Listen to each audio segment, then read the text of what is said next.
ఇంటి నుంచి బయలుదేరితే ఆటో యాక్సిడెంట్ అయింది. తర్వాతకి మార్కెట్కి వెళ్ళినా. మార్కెట్లో నాకు కావాల్సిన సరుకులు తీసుకొని వచ్చేసి అక్కడ నుంచి మా దోస్తుడు వస్తే కలిసి వాళ్ళతో మాట్లాడుకుంటూ కాదు బట్టే ఇప్పుడు రోడ్డు పైన పోయేటప్పుడు కొందరికి పైసలు దొరుకుతాయి. అదేందో మనకెంత దొరకవు. అది కాదు బట్టే, దేవుని తెలుసు నీకు పైసలు వచ్చినాయనుకో మనం ఒక్కొక్కరికి యాటిట్యూడ్ చూపిస్తామని చెప్పేసి పైసలు మనకి ఇస్తలేడు దేవుడు. దేవుని తెలుసు అందరికి ఎవరికి ఏమి ఇవ్వాలన్నది.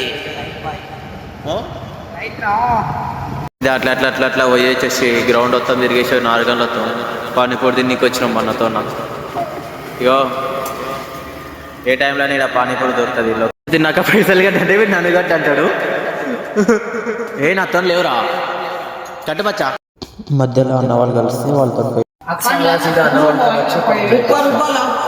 ఒక ఆమ్లెట్ వాళ్ళ దిగేది మమ్మల్ని చెప్తావా చెప్పు అని చెప్పేసి గల్లం అవుతుంది.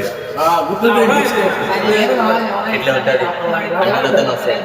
ఫైనల్గా ఆమ్లెట్ కంప్లీట్ చేసి సాదా ఇంటికి దిగేస్తున్నాం. చల్ల చలికి ఇంట్లో వాడు దుప్పటి ఖర్చులో వండేస్తాం అంటున్నా.